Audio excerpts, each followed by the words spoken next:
Paul George has officially left the Clippers for the 76ers. I didn't see this coming. He said, I'm sorry, Kawhi. I'm sorry, Harden, but I got to go. He wanted that fourth year.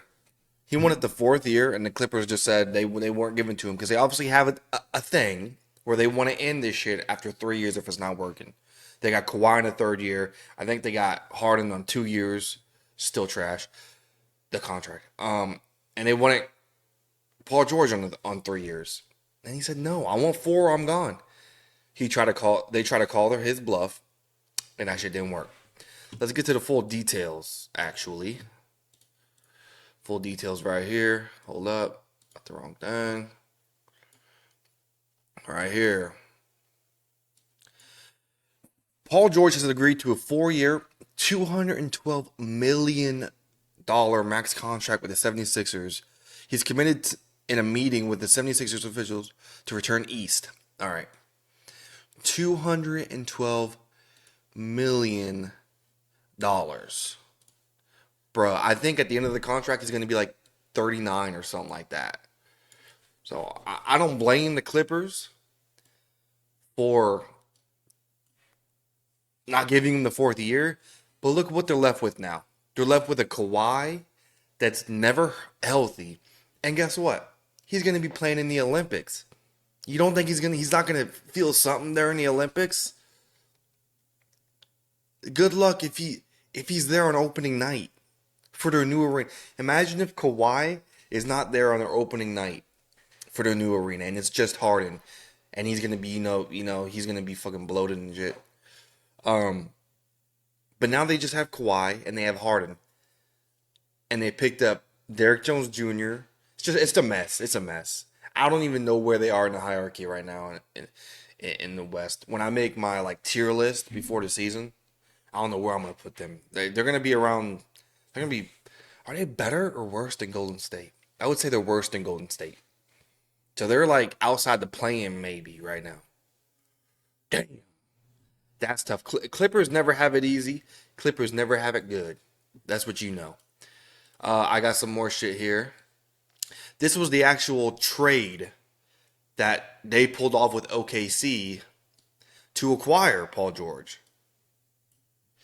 It was Paul George to the Clippers for Shea, Gallinari, a Clippers 2022 first, 2024 first, 2026 first, a Miami 2021 first. There's a bunch of picks. I'm not gonna. You can pause it and you can read it. Hella picks. That's all you gotta know. 2 words. Hella picks. And so let's look back on this. What did they accomplish? The Kawhi, the Paul George era. We need to actually name it something though. It needs to be named something, like the Kawhi PG era. I don't know what you could name it. I don't know. I don't got comment a name for the era that you think would be a dope name to remember historically. All right. Now this is from Fadeaway World. I don't even know what that was is. But I want to know, like, I watched it, but I don't remember what actually happened every year in the playoffs. So this is the first year they're in the playoffs. They lost in the second round. This was like a COVID-ridden season, of course. And who they lost to LeBron? No, they didn't play LeBron in the playoffs. What the hell? They lost. Oh, they lost to the Clippers. This is when they lost 3-1. They were up 3-1 and they lost, right? Yes, it is. I remember that, and that's isn't that when with the infamous GIF of Paul George shooting it, hitting off the side of the backboard. Damn, that was tough. Yeah, that was awful. And then the next year, 2021, they lost in the Western Conference Finals to the Suns, and you remember it was like I think that was this season that Paul George actually he tore off that Playoff P moniker. Playoff P wasn't actually he when he came out with it, it was like supposed to be a good thing. But Playoff P became infamous for him being bad in the playoffs. And he kind of shed that. And he actually went stupid in the playoffs. He was going stupid. I was actually rooting for him because he was like, he's conquering this and he's going stupid. And he took him all the way to the Western Conference Finals, Kawhi was hurt, I'm pretty sure, in the conference finals, and there was just nothing he couldn't. That was the Suns team with CP, DeAndre Ayton, and Booker that went to the finals, lost to the Bucks. There was nothing else he could do. He tried his damnedest, and I applaud Paul George for that feat that he had. Yeah, this is to the Suns. The next year did not qualify for the playoffs, so that's they were all hurt. It's just they didn't qualify. 2023, they lost in the first round, and this is the year. They lost to the Suns again. Oh yeah, this was last year where everyone got hurt, and the only guy left was Russell Westbrook, one of the hardest names to say in the world. Russell Westbrook. He's the only guy left playing fucking Kevin Durant, Beal, and Booker in the playoffs. Just him. Paul George is hurt. Kawhi is hurt. I got to step up, buddy. And you know Russell Westbrook. He's going out there like he don't give a damn. He thinks he can win. That was just it was just sad to see actually because I actually thought they could beat the Suns. I thought they could beat the Suns that year, but shit happens, I guess. And then this year, they lost to the Mavs in the first round. Another sad season. Another season where Kawhi was just unable to give it his all, unable to finish what he started. He missed, what he played, like 1 or 2 games in the series. And I thought they would have beat the Mavs if they were healthy. But man, Kawhi, man, he just got these issues. The degenerative knee thing. It sucks because, think about it. It sucks as NBA fans because we're actually missing out on seeing an historic player play at his best in his prime. You're going to look back and be like, damn, all that time we missed of Kawhi because of the injuries. Sucks. And actually, this tweet from David Aldridge, I agree with. And you should too. Let me see this about the Clippers. They didn't get a championship out of their pairing of Kawhi Leonard and Paul George, but that shouldn't be clowned for the pursuit. They shouldn't be clowned for the pursuit. They went after 2 of the top 10 players in the NBA and got them. Baller move. It didn't work out. I agree with that. Anybody watching this, if you were a GM in that shoes, remember, take you back. Kawhi said, now he could have been bluffing, but he said, I will only come here if you get Paul George. There's a rumor that he really wanted Jimmy Butler, but he was going to Miami. Like, he wasn't leaving Miami. He said, I'm only coming here if you get Paul George. It's a pair deal. If you don't get him, I'm not coming. I'm going to the Lakers. So they did it. They gave up their whole spice cabinet worth of picks for PG, and we got what we got. Now, any one of you is going to do that. You're not going to say no, and then you don't get Paul George or Kawhi. You don't know Shea is going to become the player he is now. You're going to do that every time, and you can't clown them because you would do the same thing in their shoes. You see where I'm going? So yeah, the Clippers shouldn't be clowned. It's just unfortunate. It's kind of like the Nets situation, but the Nets is worse because it was just a bunch of flaky players, Now, I want to play this. I forget what was interesting about it, but this is First Take. You got all the big timers over here. Got Stephen A, got Wendy, got Perk, got Shannon. I forgot there was something in here that I want to talk about. But if you look at the big three that's been assembled, how well can they play without the ball? See, Giannis needs the ball. Dame Lillard needs the ball. It's a lot more difficult for them to play together, and Middleton in his health, than Paul George. Paul George can play out the ball. We know everything's going to be predicated through Joel Embiid. So now when you double down on Joel Embiid, he can kick to a PG. He can kick to a Tyrese Maxey. He's not going to, this guy, look, no matter what you think of Paul George, he's 4 times the player that Tobias Harris was. Tobias Harris has never showed up in big, meaningful moments, and he skated. While we bash Joel Embiid for his health and not showing up in big games, while we bash Ben Simmons for not showing up, tell me the game in which Tobias Harris, and he's been on a max contract, Perk. He's been skating for years. He was a trustee because he got to go free. You know, trustees in prison perk, they get privileged. They get to go to the library. They drive the truck off campus, and nobody says anything. That's what he was. He was a trustee in Philly because he got to go unscathed. Nobody said anything about Tobias Harris while they beating up everybody else. So I do believe Paul George. If you look at Golden State, the last really big three that did something, none of those guys really need the ball. Kevin Durant's going to go get you to his 25 to 30 on like 19 shots. Doesn't need the ball. Can play off the ball. Steph Curry can play off the ball. Clay was catch and shoot. So it can work, but you have to have the pieces to fit. You look at Boston, they got a big. All right. What I want to talk about in that clip was the Tobias Harris topic. Because he is the guy that gets paid the most, that the pressure, he don't get none of it. He gets paid, he reminds me so much of Wiggins. Wiggins is the better player, like the higher prospect and all this. But, like, they get paid a bunch of money, and they're just like, you forget when you're watching the game that they're in, you forget a lot of times that they're on the floor. But they're getting paid like a damn star. You know, but Tobias gets away with a bunch. That's what I want to talk about in that clip. There's some more shit about that clip I want to say, but I already forget. You know, a lot of shit's going through my head. Next. Oh, yeah. Right here. Nick Wright. This is from First Things First. There's what he said right here. With that said, Oh, here we go. if healthy, I like the Sixers the most of anyone in the East. Okay. We have seen how difficult it is to repeat in the modern NBA.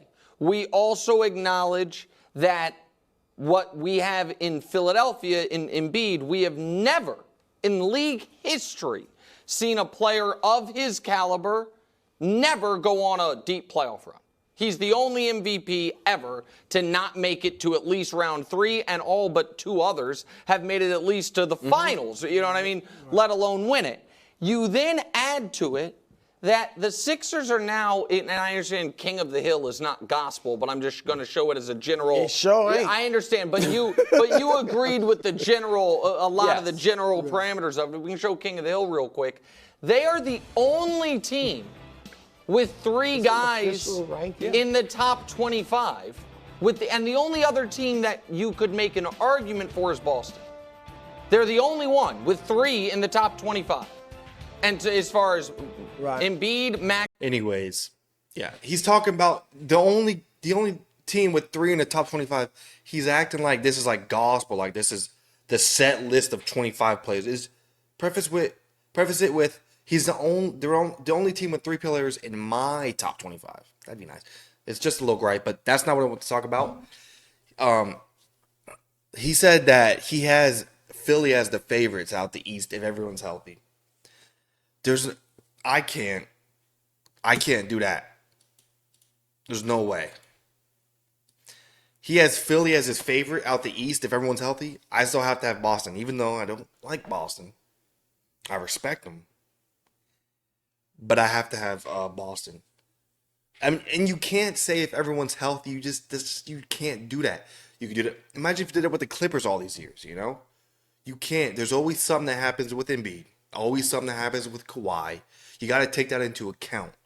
I do not have the Philly over the Celtics. I have the Celtics favorites in the East. I don't think that's changing for a few years, probably. You know, and the thing is, Tatum and Brown are just so fucking durable. They don't get hurt. I want to knock on wood right now, but, you know, like you can't, there's no way I have Philly over Boston. He's just doing that, you know, to stir something up. I see you, Nick. There was one thing in that video that I want to talk about else. Man, but it's hard to remember what he fucking said. He's somewhere over here. Philadelphia to not make it to at least round 3, and Joel Embiid never having a playoff run. And this is true. He's always hurt. There's always something. And this is kind of what kind of gripes me. He actually gets a big pass.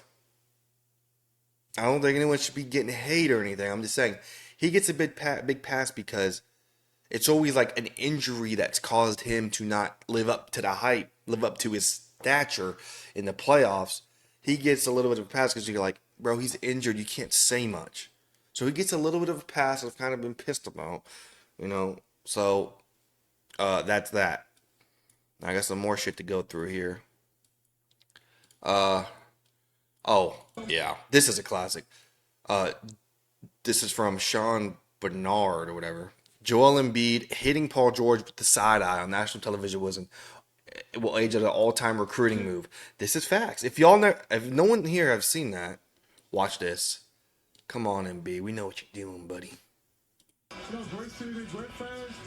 Obviously they got some great players, but he hurts me a lot. So hopefully, this offseason we find a way to get better and, add some pieces Oh, shit. That's great. So, if you don't know, next to him, who was sitting there? That's Paul George. This was during the NBA Finals.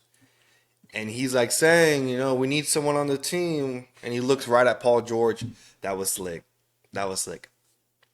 But Paul George would have been on the Warriors if the Clippers allowed it. Just saying. You're his second fiddle there, Joel. So don't get too fancy. All right, there's another thing. Right here. I just thought this was funny. You can mute this. Philadelphia doctors now that Paul George is a teammate with Joel Embiid. I thought this was just kind of funny. Doctors are laughing, having a good time. Hey, we got PG. Hey, we got Joel. Oh, we're going to be raking in that moolah.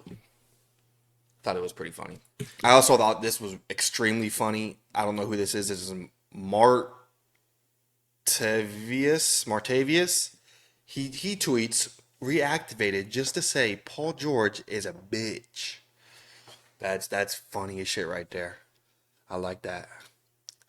And now we get just the picture of the three of them. Maxey, I have to admit, there's this big, like a year ago or 2 years ago, there's a big argument. Who's better, Tyler Hero, Maxey, or Anthony Simons? And I was like, man, I think Tyler Hero is just as good as Maxey. I'm a Heat fan. I was like, Tyler Hero is just as good as Maxey. I can't say that anymore. I can't say that. Maxey, what he showed me in the playoffs, oh my gosh. He's fast as fuck. He can shoot that thing like crazy. There's nothing I can say. He's better. He's a way better player than Tyler Hero. I'll admit it. Okay. And that game when with the overtime, I think it was overtime, versus the Knicks, when he hit that deep three, bro, Maxey, bro, you earned my respect, bro.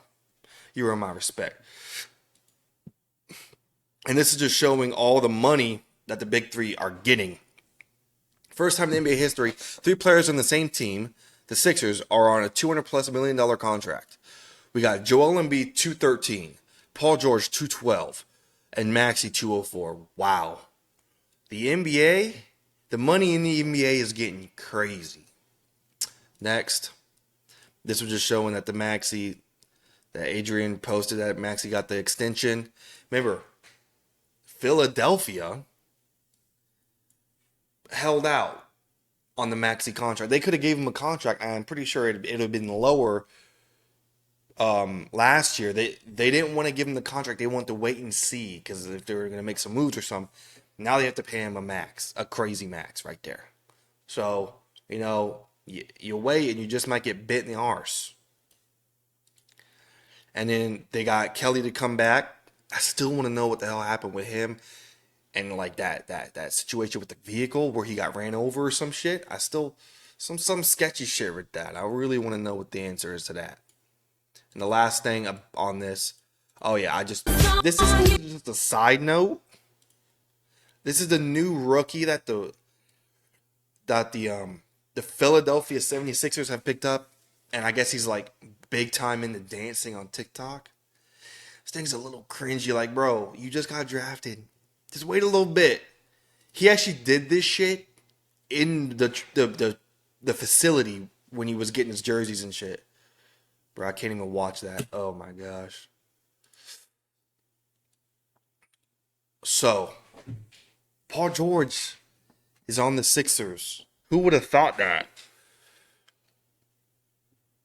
I got them at least top 3 in the East. It's between okay, Celtics are on top, right? Him and the Knicks, 76ers and the Knicks. I would say the Sixers are better, but with the injury concerns and shit, bro, the Knicks are gonna have no one to guard Embiid. Mitchell Robinson's big as shit, but bro, he cannot handle Embiid.